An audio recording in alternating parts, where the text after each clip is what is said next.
आदरणीय जनसमुदायहरू नमस्कार।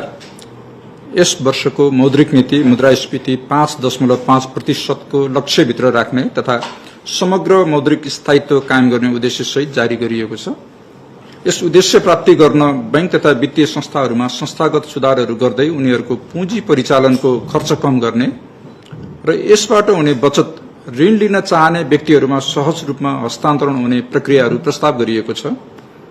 बैंक तथा वित्तीय संस्थाहरूको पुनर्वर्गीकरण गरी व्यवसायको आकार र प्रकृति अनुसारको विशिष्टीकृत सेवा सहितको बैंकिङको अवधारणामा अघि बढ्ने, शाखाहरू खोल्ने वा बन्द गर्ने प्रक्रियामा लचकता दिने, वित्तीय सेवामा डिजिटलाइजेसनमा जान प्रोत्साहन दिने जस्ता बैंक तथा वित्तीय संस्थाहरूको खर्च कटौतीका माध्यमहरू अगाडि सारिएको छ। संस्थागत ऋणीहरूको व्यक्तिगत जमानी लिने व्यवस्थामा कडाई गरी असीमित दायित्व सिर्जना हुने अभ्यास हटाइने, कालो सूचीमा सकेसम्म कम व्यक्तिहरू रहने, रुग्ण उद्योगमा रहेका निष्क्रिय कर्जाको व्यवस्थापन गर्ने एवं दबावमा रहेका कर्जाको पुनरुत्थान गर्ने जस्ता नयाँ उपकरणहरू प्रस्ताव गरिएको छ।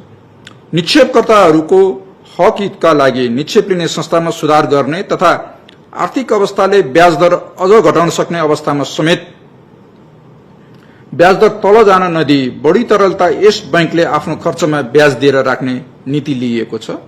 यसबाट मुलुकमा निक्षेपकर्तादेखि विपन्न वर्ग, उद्योगपतिहरूसम्म सबैले उचित ब्याज दरमा सुरक्षित रूपमा बचत गर्न, सहज रूपमा न्यायोचित मात्रा र शर्तमा ऋण पाउन र क्षमता अनुसारको उद्यम गर्न सकुन् भन्नेमा यो मौद्रिक नीतिले जोड़ दिएको छ। पश्चिम एसियामा बढेको भू राजनीतिक तनावका कारण इन्धनको मूल्य बढेर मुद्रास्फीतिमा केही चाप परेको भए पनि हालैको युद्धविरामले स्थिति सहज हुँदै गएको छ। यस आधारमा आर्थिक वर्ष 2083-84 मा मुद्रास्फीति 5.5 मा सीमित रहने प्रक्षेपण छ। मौद्रिक क्षेत्रमा विद्यमान तरलता र ब्याज दरसँगै सरकारले ल्याएको बजेटले आर्थिक गतिविधि सुधार हुने र तरलता खपत हुँदै जाने भए पनि रेमिट्यान्स, पर्यटन आय, सार्वजनिक खर्च आदिबाट थप तरलता प्रवाह हुँदा तरलतामा दबाव नपर्ने हाम्रो आकलन छ। त्यसैले आर्थिक वृद्धिमा सघाउन मौद्रिक नीतिको लचिलो कार्यदिशालाई निरन्तरता दिइएको छ। आर्थिक वर्ष 2083-84 को लागि निजी क्षेत्रतर्फ 11% को कर्जा विस्तार र 14% को विस्तृत मुद्रा प्रदाय ब्रोड मनी सप्लाई हुने प्रक्षेपण छ। ब्याज दर करिडोर अन्तर्गतका नीतिगत दर, स्थायी निक्षेप सुविधा दर एवं बैंक दरलाई यथावत राखिएको छ भने अनिवार्य नगद अनुपात, वैधानिक तरलता अनुपात एवं स्थायी तरलता सुविधा सम्बन्धी विद्यमान व्यवस्थालाई समेत निरन्तरता दिइएको छ।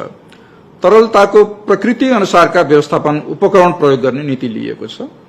यस मौद्रिक नीतिले सर्वसाधारण, निक्षेपकर्ता, ऋणी र बैंक तथा वित्तीय संस्था सबैको हित हुने गरी नीतिगत सुधारमा जोड़ दिएको म पुनः दोहोर्याउन चाहन्छु।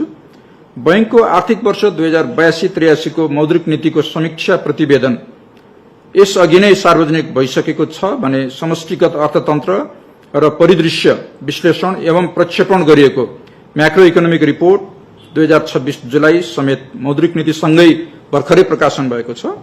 यसपछि मौद्रिक नीतिको प्रतिवेदन संरचनामा गरिएका परिमार्जन, मौद्रिक नीति र नियामकीय व्यवस्थाहरूको बारेमा विस्तृत रूपमा यस अपराह्नमा हुने पत्रकार सम्मेलन मार्फत बैंकका सम्बन्धित पदाधिकारीहरूले प्रश्न पार्ने एवं जिज्ञासाका जवाफ दिनु हुने छ।